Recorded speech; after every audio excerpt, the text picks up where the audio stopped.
सतनाम शाह बंदगी सभी भक्तात्माओं को, सभी साधु संत समाज को। आज हम आपको बतलाना चाहते हैं तीन ताप किसे कहते हैं। जी हाँ, ये तीन ताप के नाम जो आप सुन रहे हैं यह बहुत ही खास हैं एक भक्त को जानने के लिए जो मोक्ष की कामना करते हैं। जी हाँ, मनुष्य तन को धारण करने के बाद मोक्ष प्राप्ति कर लेना अति दुर्लभ है। जिस कार्य को आप करना चाहते हैं अर्थात मोक्ष प्राप्ति आप करना चाहते हैं, यह इतना आसान है। यह आपको किसी ने अगर समझा दिया है तो आपको गलत सूचना मिली है। इसके लिए मोक्ष की प्राप्ति करने के लिए आपको कितना कष्ट उठाना पड़ता है या कि फिर तुम्हें क्या क्या करना पड़ सकता है, ये आपको जानने के लिए इस चैनल में सदैव के लिए आपको रहना पड़ेगा, ताकि आप अच्छी तरह से समझ पाएं कि मुक्ति के लिए हमें क्या क्या करना पड़ सकता है, कितना सरल है मोक्ष और कितना कठिन है मोक्ष। तो यहाँ पर हम आज आपको बतलाएंगे तीन ताप के बारे में।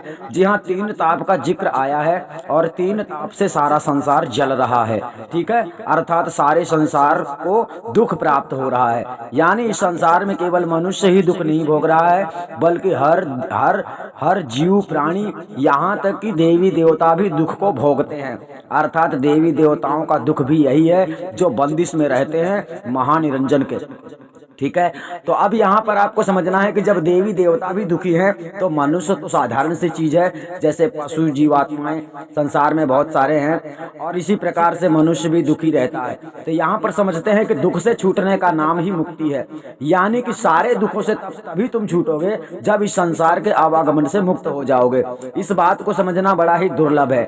अगर आपके अंदर परमात्मा की भक्ति विशेष रूप से नहीं है, कहने का तात्पर्य आपके अंदर की जो परमात्मा की प्रति चाहत है वह कितने प्रतिशत है। जब आपके अंदर परमात्मा की चाहत लगभग पूरे 100% हो जाती है, वही आदमी पूरी तरह से सद्गुरु में लीन हो जाता है। कहने का तात्पर्य परमात्मा को प्राप्त कर लेता है, आवागमन से मुक्त हो जाता है, यानी सार संबंध में रमण हो जाता है। अब सबसे पहली बात तो ये हो जाती है कि आप लोगों को सार संबंध नहीं मिल रहा है और सार संबंध को आप जानते भी नहीं हो सार संबंध होता क्या है। तो आज आपको इस वीडियो के माध्यम से आपको पहले तीन ताप के बारे में समझा देते हैं। तीन ताप से संबंधित आपका मोक्ष है। अगर आपको मोक्ष की प्राप्ति अगर आपको नहीं चाहिए तो इस वीडियो को सुनने का कोई मतलब नहीं है। लेकिन अगर मोक्ष की प्राप्ति आप चाहते हैं, फिर इसके लिए जानना चाहते हैं कि हमें क्या क्या करना होगा, तो ये सब जानकारी पाने के लिए आपको इस वीडियो को पूरा देखना है, शुरू से लेकर अंतिम तक। जी हाँ, मोक्ष के बारे में अभी आपने केवल सुना है, मोक्ष की स्थिति परिस्थिति को केवल आपने किताबों में सुना है, लेकिन आपको पता नहीं है कि ज्ञान होता कैसे है। कुछ पढ़ने से ज्ञान नहीं हो जाता, ज्ञान होता है अवगत होने से। जैसे किसी ने आपको आम आम आम आम आम आम यानी आम का फल, आपका मतलब आम एक फल होता है और कोई आपके सामने आम आम करता रहे तो तुम उस आम को कैसे जानोगे जब तक आपके सामने वो आम आएगा नहीं। इसी प्रकार से संसार में बहुत सारे लोग पाखंडी हैं जो परमात्मा को जानते नहीं है। परमात्मा की बात करते करते करते करते करते आपका जीवन अंतिम चरण में ले जाते हैं। कहने का तात्पर्य भ्रमित करके ही आपको मार देते हैं। कहने का तात्पर्य कि आप भक्ति करते रहते हैं, उनके शरण में रह के 20 वर्ष हो गए, 30 वर्ष हो गए, लेकिन तुमको परमात्मा नहीं मिला। आपको मालूम नहीं है सच्चा सद्गुरु अगर मिल जाए तो आपको 3 सेकंड के अंदर परमात्मा मिल सकता है, परमात्मा को आप प्राप्त कर सकते हैं। परंतु परमात्मा के कुछ ऐसे संविधान है कि जब तुम परमात्मा को पाने के लिए कुछ ऐसे रास्ते बनाए गए हैं जो सदगुरु ने बनाया है, उस रास्तों पे आप चलते हैं तब आप उसके अधिकारी होते हैं। परंतु आप उसके बताए रास्ते पे चलना नहीं चाहते और उसको पाना चाहते हैं, यही आपकी गलतफहमी हो जाती है। तो यहाँ पर हम आपको बहुत ही बड़ा एक यहाँ पर आपको ये समझना चाहिए कि आप लोगों को संकेत किया जा रहा है कि आप लोग संभल जाइए और संभल के काम करिए, तभी आपको परमात्मा मिलना संभव है। आपके बोल देने से, सोच लेने से या कि मंत्र जपने से परमात्मा नहीं मिलता, यानी ध्यान करने से कुछ भी करते रहो, परमात्मा के पाने के लिए परमात्मा के जैसे ही बताए गए मार्ग में चलना पड़ता है। इस कबीर पंथ के सर्वप्रथम कबीर पंथ की नींव डालने वाले सदगुरु कबीर हैं, तो आप लोगों को सदगुरु कबीर के अनुसार चलना चाहिए, ना कि नानक देव ने बताया, गरीबदास ने बताया, रविदास ने बताया। दुनिया भर के जितने संत पैदा हुए हैं उन सभी संतों की महत्व उतना नहीं है जितना सदगुरु कबीर साहब का। तो जब सदगुरु कबीर की बात आती है तो सदगुरु कबीर के वचनों को आपको स्वीकार करना होगा। फर्क ये है कि आप लोगों को सदगुरु कबीर साहब के सच्चे वचनों से नहीं मिलाया जाता है, बल्कि कोई नानक जी के वचनों से आपको समझाता है, आपको ऐसा कहता है वे भी संत है। अब हम आपको ये बतला देना चाहते हैं कि सदगुरु कबीर साहब तो प्रथम संत हैं, तो वे कभी झूठ नहीं बोलेंगे, तो आपको उनके बातों को अच्छी तरह समझना है। ठीक है, सदगुरु ने भक्ति की बात जब अपनी भक्ति की बात जब साहब ने कही है तो अपनी भक्ति की बात बिरले में कही है। अब बिरला कौन होता है? बिरला वही होता है जो सत्य मार्ग पे चल पड़ता है, असत्य मार्ग का त्याग कर देता है, यानी असत्य का त्याग कर देता है। तो अब आपको यहाँ पर समझना है कि तीन ताप क्या है। जी हाँ, तीन ताप का मतलब जब आप समझ जाएंगे तब आपको वास्तविक रूप से ज्ञान हो जाएगा। यहाँ पर हम तीन ताप के केवल नाम बताने वाले हैं, यहाँ पर पूरी तरह से इसका अनुवाद नहीं करने वाले, यानी इसका संधि विच्छेद नहीं करने वाले। हम किसी दिन इस बात का संधि विच्छेद करेंगे। पहला दुख होता है इस संसार में, जिस दुख में संसार यानी मनुष्य प्राणी, खास तौर से मनुष्य प्राणी, यहाँ पर मनुष्य के बारे में बताया गया है कि आध्यात्मिक शिक्षा जो होती है, जो आध्यात्मिक खोज होती है, ये परमात्मा के मार्ग के लिए होती है। यानी एक मनुष्य तन के पाने के बाद मनुष्य को चाहिए कि परमात्मा की खोज करे और परमात्मा को प्राप्त कर ले, तो आवागमन से मुक्त हो जाए। तो ये आध्यात्मिक दुख मनुष्य का पूरा नहीं होता, यानी मुश्किल से पूरा होता है। मुश्किल से किसको पूरा होगा? जो मनुष्य परमात्मा से पूरी तरह से लगाव रखता है। कहने का तात्पर्य वो धन दौलत की चिंता नहीं करता, किसी की चिंता वो नहीं करता, उसे केवल परमात्मा से मिलना ही अपना जीवन वो मूल समझता है। जो मनुष्य इस रास्ते में इस प्रकार से चलता है तो वो परमात्मा को प्राप्त कर लेता है, और परमात्मा को प्राप्त करने के लिए भेदी गुरु की आवश्यकता पड़ती है। जी हाँ, अगर संसार में भेदी गुरु नहीं है, लेकिन आप उसमें पूरी तरह से कुर्बान हो चुके हैं, उसके लिए बहुत सारे चीज आप कर रहे हैं, यानी सेवा कर रहे हैं, धर्म कर रहे हैं, अच्छा कर रहे हैं, दूसरों के साथ अच्छा कर रहे हैं, तो आपके साथ अच्छा ही होगा। इसका मतलब हो जाता है कि जब आप परमार्थ में उतर आते हैं तो परमात्मा परमार्थ की सेवा से प्रसन्न होकर तुम्हें स्वयं मिल सकता है और तुम्हें स्वयं परमात्मा सत्ता का ज्ञान भी दे सकता है। जी हाँ, परमात्मा को पाने के लिए गुरु के सिवाय दूसरा कोई रास्ता नहीं। अगर गुरु आपसे परमात्मा को नहीं मिला पाया तो फिर वो आप परमात्मा से कभी नहीं मिल सकते। कहने का तात्पर्य, गुरु ने अगर आपको अंतर मंत्र दे दिया है, बोला ऐसा जपते रहो परमात्मा मिल जाएगा, सो आपकी गलत प्रेमी है, आपको धोखा दिया गया है। अब यहाँ पर पहला हमने आपको दुख बताया जो है आध्यात्मिक चीज में तीन काल आते हैं, भविष्य काल, वर्तमान काल और भूतकाल। जी हाँ, ये तीनों काल से चलकर तीनों काल इस आध्यात्मिक शिक्षा में आती हैं। आध्यात्मिक जो शिक्षा होती है तीनों काल को पकड़ के चला जाता है। जैसे कुछ लोग कहते हैं कबीर साहब ने क्या किया था, ये हो गया भूतकाल। अभी वर्तमान में जो संसार के लोग ज्ञान दे रहे हैं वो क्या दे रहे हैं? भविष्य काल, यानी जो भविष्य काल नहीं, वर्तमान काल। वर्तमान काल में आपको बोल रहे हैं कि ऐसा करना होगा। कोई कहता है जाप करो, कोई कहता है ध्यान करो, ठीक है, लेकिन हमने आपको बतलाया है कि आपको सच्चा सदगुरु चाहिए। सच्चा सदगुरु वर्तमान में अगर आपको मिल जाता है तो आपको बेड़ा पार हो जाता है, यानी आपको सतमार्ग बतला देता है, आप सतमार्ग पे चल पड़ते हैं, और सतमार्ग पे चलने के बाद ही आप उसके योग्य बनते हैं, तब आपको वो अधिकार प्राप्त हो जाता है। ठीक है, वर्तमान में आपको ये करना होता है। वर्तमान में आप जब ऐसा करते हो तो भविष्य में जब आपके प्राण छूटते हैं, भविष्य में आपके जब प्राण छूटते हैं तो आपकी सूरत आत्मा शब्द में रमण रहते हैं, यानी परमात्मा में लीन हो जाती है। लेकिन संसारी लोग आपको क्या कहते हैं कि आपको मरने के बाद में परमात्मा मिलेगा, मुक्ति मिलेगी, सतलोक मिल जाएगा, ऐसा कहते हैं। लेकिन हम ऐसा नहीं कहते हैं। हम आपको वही कहते हैं कि जब आप भविष्य में साहिब ने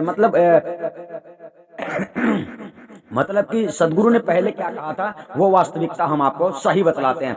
संसारी लोगों ने एक शब्द गुरु का झांसा देना शुरू कर दिया है, जबकि सदगुरु कबीर साहब ने कभी शब्द गुरु का जिक्र नहीं किया है। तो आपको यही समझना है कि जो व्यक्ति सदगुरु को मिलने के लिए, यानी परमात्मा से मिलने के लिए आपको जब शब्द गुरु की बात करने लगे, इसका मतलब आप समझ लेना कि उस पाखंडी को यह ज्ञान नहीं है कि सार शब्द होता क्या है। क्योंकि सार शब्द ही वो शब्द है जिस शब्द को प्राप्त करने से आपको मोक्ष मिल सकता है। ठीक है ना, लगभग।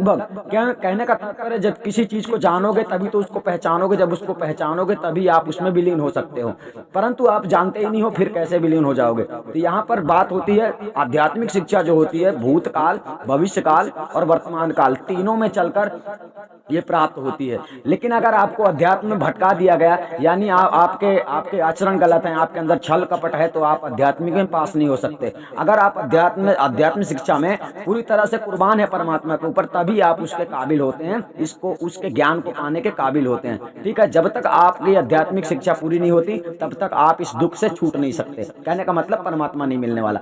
आगे चलते हैं। दूसरा जो दुख संसार में है वो दुख है आदि भौतिक। आदि भौतिक दुख क्या होता है? आदि भौतिक दुख होता है जैसे कि आपको जिन चीजों की जरूरत पड़ती है, खाने की, पीने की, जागने सोने की, रहने की, यानी जितने संसार में आप लोगों को दिख रहा है, जो चीजें आपकी जरूरत में आती हैं, वो चीजें आपको, चाहे आलू हो, भाटा हो, अगर वो चीज आपको जरूरत है तो आपको वो चीज लेनी पड़ती है। अगर आप वो चीज नहीं ले पाते, जैसे आपको आज सब्जी खाना है लेकिन अब आप सब्जी नहीं खा पा रहे हैं, आपके पास सब्जी नहीं है, तो आपको दुख होगा कि मेरे मन का चीज मुझे नहीं मिल पाई। ये आदि भौतिक दुख है जो संसार की चीजें, जैसे आपकी जो भी जरूरतें होने, मान लीजिए कि आपको गाड़ी चाहिए, आपको मोटर चाहिए, हेलीकॉप्टर चाहिए, ट्रेन में चढ़ना है, फलाना, ये आपके अंदर सर्व कुछ मतलब जरूरतें हैं ऐसी। जैसे आप कहीं जाना चाहते हैं, किसी के पास 4 व्हीलर है तो वो 4 व्हीलर से चला जाता है, किसी के पास 2 व्हीलर है 2 व्हीलर से चला जाता है, किसी के पास दोनों नहीं है तो वो पैसे लगाकर ट्रेन से चला जाता है। जैसे आप तीर्थ ही जाते हैं, ये सब चीजें होती हैं जब आपके पास जो भी चीज़ों की ज़रूरत पड़ती है, इन चीज़ों की आप ज़रूरत पूरी कर लेते हैं तो आपको खुशी होती है, और अगर आप इन चीज़ों की ज़रूरत पूरी नहीं कर पाते हैं तो आपको दुख हो जाता है। इस दुख में सारा संसार जल रहा है। देख लीजिए कितने संसार में बिजनेसमैन बैठे हुए हैं, इनका बिजनेस लाखों करोड़ों अरबों खरबों में चल रहा है, फिर भी वो बैठ नहीं रहे हैं। क्यों? क्योंकि यही दुख है कि मनुष्य समझ ही नहीं पाता है कि सुख क्या है, इसलिए दुख में विलीन हो जाता है। तो इस दुख से आदमी तब तक नहीं छूट सकता है जब तक सच्चा सतगुरु नहीं मिलता है। सच्चा सतगुरु मिल जाए तो सच्चा सुख तो संसार का परमात्मा है। इसलिए साहब ने कहा है, भरम जाल में आसन माना, चाहत सुख दुख संग न छाड़ा। अर्थात सुख तो चाहते हो लेकिन दुख को जानते ही नहीं हो, जिस जो दुख है उसे ही सुख समझकर बैठे हो। इसलिए सदगुरु यहाँ पर कहते हैं आदि भौतिक दुख जो होता है संसार में सबको होता है। जैसे संसार में कितना भी गरीब हो, यानी गरीब तो कहेगा ही कि मैं गरीब हूँ, बड़ा दुखी हूँ, लेकिन अमीर भी पता नहीं कौन सा दुख में रहते हैं कि उनका कारोबार एक से एक बढ़ता ही जाता है, यानी वो रुकने का नाम ही नहीं लेते हैं। फिर गरीब और अमीर में अर्थ क्या, यानी फर्क क्या रहा, यानी हर आदमी भौतिक संताप में भी दुखमय रहता है सदैव, यानी जब तक जीवन है तब तक। ठीक है, तो याद आपने समझा यहाँ पर दो बातें, एक हो गया आध्यात्मिक और दूसरा हुआ गया आदि भौतिक। अब तीसरा होता है आदि दैविक। अब आदि दैविक सुख क्या है ये भी हम आपको बतला देना चाहते हैं। शरीर के अंतर्गत आपके विद्यमान शक्तियां काम करती हैं, आपको लगता है कि आप करते हैं, आपको पता ही नहीं है कि हम कौन है, आप कुछ भी नहीं करते हैं। जी हाँ, जो करने वाला है वो करता है। मन अपने शरीर के अंतर्गत, मन इस शरीर का राजा माना जाता है, यानी इस शरीर में वही मालिक है, वो जो चाहे वही करता है। तो मन की दो शाखाएं हैं, एक शाखा है शुभ, एक शाखा है अशुभ।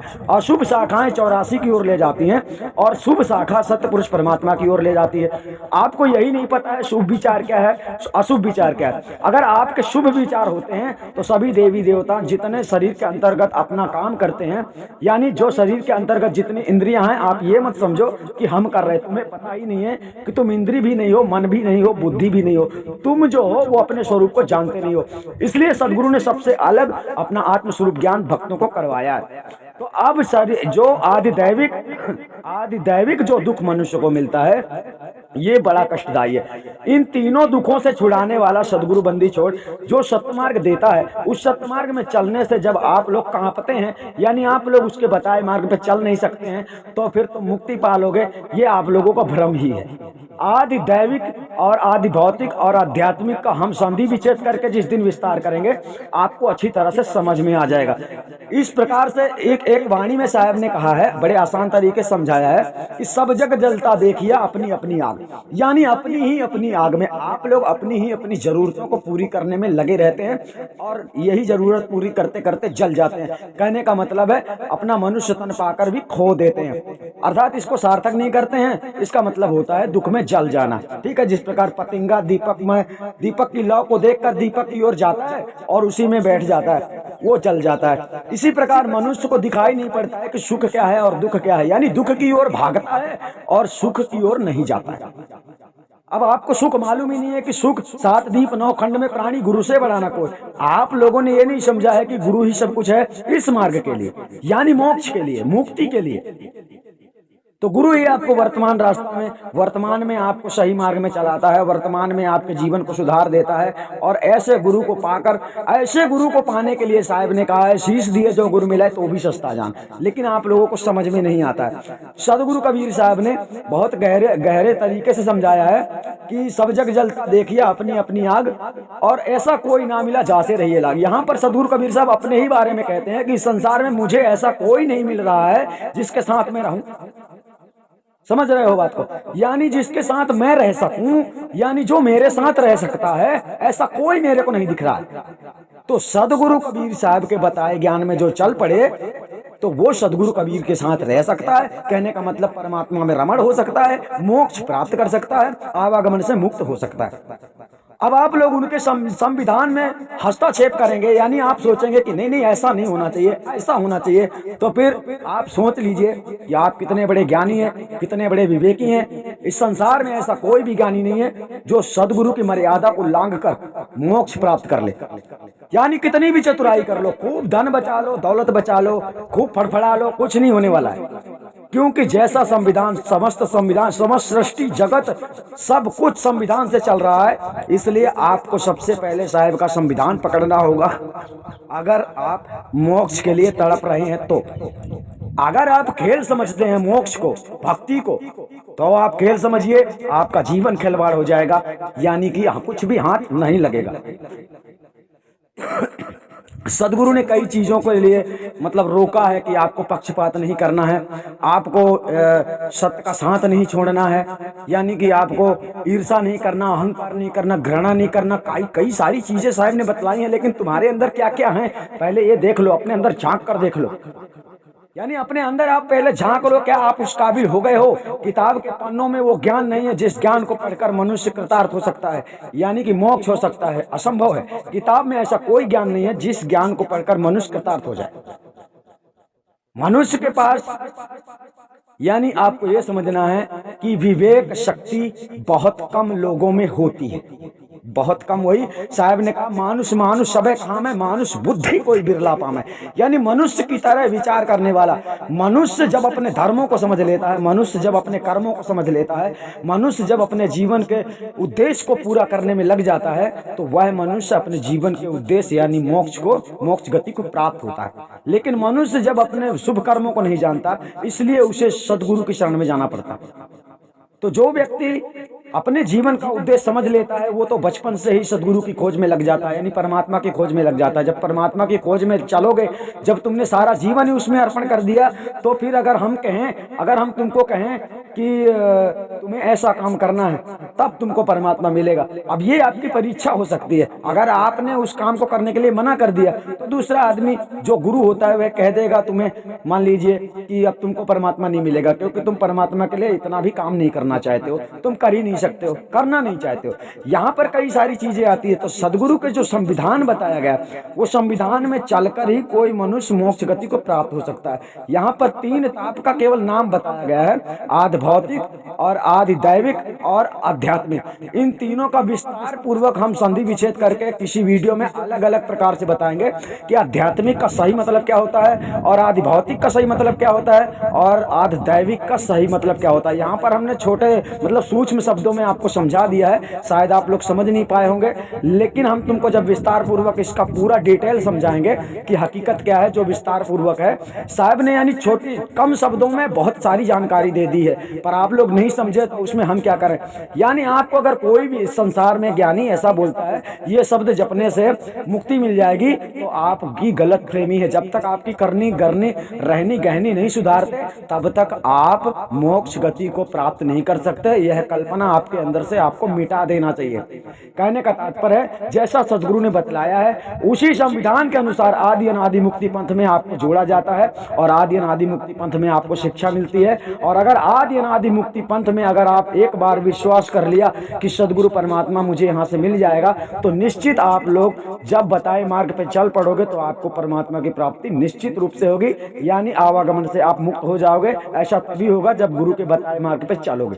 अगर सदगुरु कबीर साहब के बताए मार्ग पे आप नहीं चलते, हस्तक्षेप करते हो, ऐसा कैसे है, ऐसा कैसे है, यानी आप नहीं मानते हो सदगुरु के बताए संविधान में, तो फिर आप हमारी क्या मानोगे और किसी की क्या मानोगे। इसका मतलब है तुम्हें जब मनमानी ही करना है तो गुरु की शरण में नहीं आना चाहिए। अगर आप गुरु की शरण में जाते हो तो गुरु को सब कुछ आपने सौंप दिया है, इसका मतलब अब आपके पास कुछ भी नहीं बचा है। कहने का तात्पर्य, गुरु के अधीन होकर अगर आप चलते रहोगे तो गुरु आपको सदैव इस तरह से सलामत रखेगा, इस तरह से आपको चलाएगा कि आपके इस जीवन में, यानी पिछले कर्मों में जो तुमने किया है सो किया है, लेकिन अब तुमसे किसी प्रकार की गलती ना हो जाए, इस प्रकार से गुरु तुमको सदैव निर्दोष रखेगा।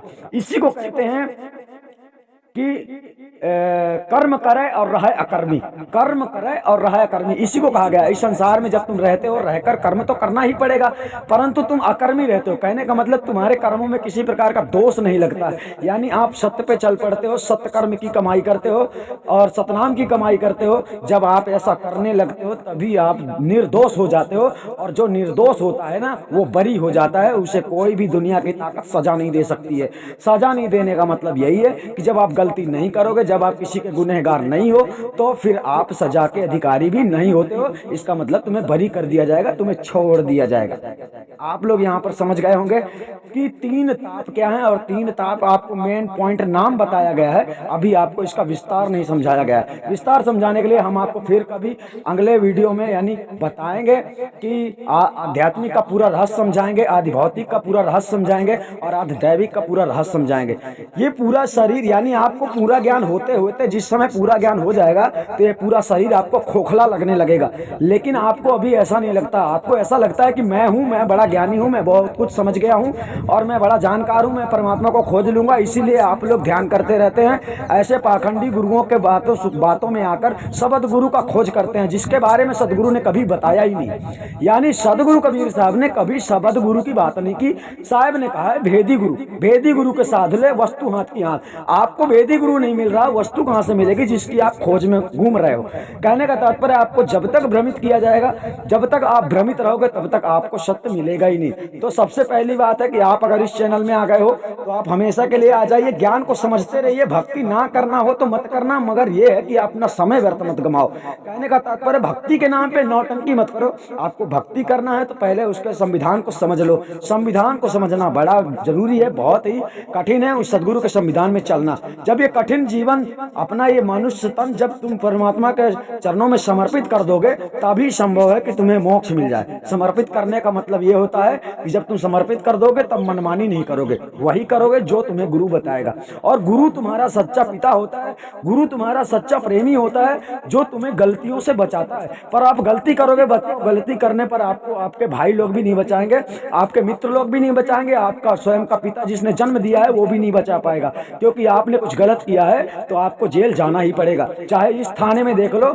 जो संसारी में थाना मौजूद है, और चाहे उस थाने में देख लो। उस थाने इस थाने में बहुत अंतर है। इस थाने में तो घूस खास देकर आदमी को छोड़ दिया जाता है, लेकिन उस थाने में घूस नहीं लगती है। अच्छी तरह समझ लेना, और आप लोगों को ये निश्चित रूप से समझ लेना चाहिए कि गलती आप नहीं करोगे, निर्दोष रहोगे।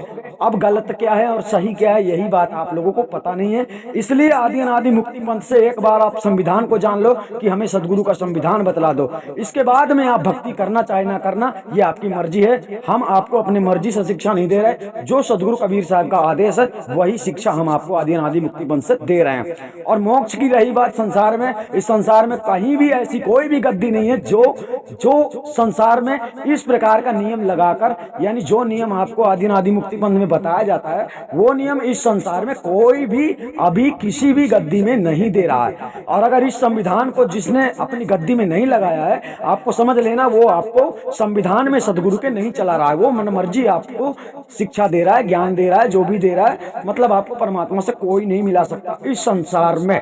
यानी आपको वर्तमान समय की बात बताई जा रही है, क्योंकि सदगुरु के संविधान को पहले समझो, एक खेल नहीं है। आपका भी एक स्वयं का संविधान होता है कि चप्पल बाहर उतारना है तो बाहर ही उतारते हो, आप भी उतारते हो, दूसरा भी बाहर उतारता है। अगर वो चप्पल पहन के अंदर आ गया तो तुम्हें बड़ा गुस्सा आता है कि तूने ऐसा क्यों किया। इसी प्रकार सदगुरु ने बहुत नफरत किया है, झूठ के खिलाफ है सदगुरु ने सीधी शब्दों में कहा है कि निर्चीर का करे निबेरा कहाँ कबीर सोई जन मेरा। इसको बहुत गहराई से आपको समझना है कि सत्य को आपको धारण करना, असत्य को त्याग देना है। साहब ने जो कहा है ना उसे सुन नहीं लेना है, उसे जानना है, पहचानना है, उसके आधार पे आपको अपना जीवन व्याप्त करना है, यानी अपना जीवन गुजारना है उनके बताए मार्ग पे चलकर। आप समझ गए होंगे, तीन ताप से छूटने का एक ही रास्ता है, सदगुरु की शरण। यानी भेदी गुरु की शरण में आप चले गए, इसका मतलब है आप सदगुरु की शरण चले गए, और सदगुरु की शरण आप चले गए, इसका मतलब है कि आपको परमात्मा की प्राप्ति हो गई है। ठीक है। और आपको केवल अभी बताया जा रहा है, जिस समय आपको परमात्मा का ज्ञान कराया जाएगा वो आपको प्रत्यक्ष रूप से कराया जाएगा। किसी प्रकार का धोखा नहीं दिया जाएगा कि आप इस मंत्र को जपो कि फलाना कि ढिमका, ऐसा कुछ भी नहीं। ठीक है ना, आप लोग समझ गए होंगे। सतनाम साहिबंदी, हम आपको फिर मिलेंगे। इन्हीं 3 चीजों की अच्छे तरह से मतलब इसका रहस्य समझाएंगे और इसका व्याकरण रूप समझाएंगे कि आध्यात्मिक का व्याकरण रूप क्या है और आधिभौतिक का व्याकरण रूप क्या है। तो इसमें थोड़ा समय लगेगा। ये नया साल 2022 का वीडियो है और 2022 में कुछ आपको संत देवराज के जीवन परिचय के बारे में भी पता चलेगा, जिससे आपको यकीन हो जाएगा कि सच्चा सदगुरु का पंथ आदि अनादि मुक्ति पंथ ही है। सतनाम साहिब बंदगी, हम आपको फिर मिलेंगे।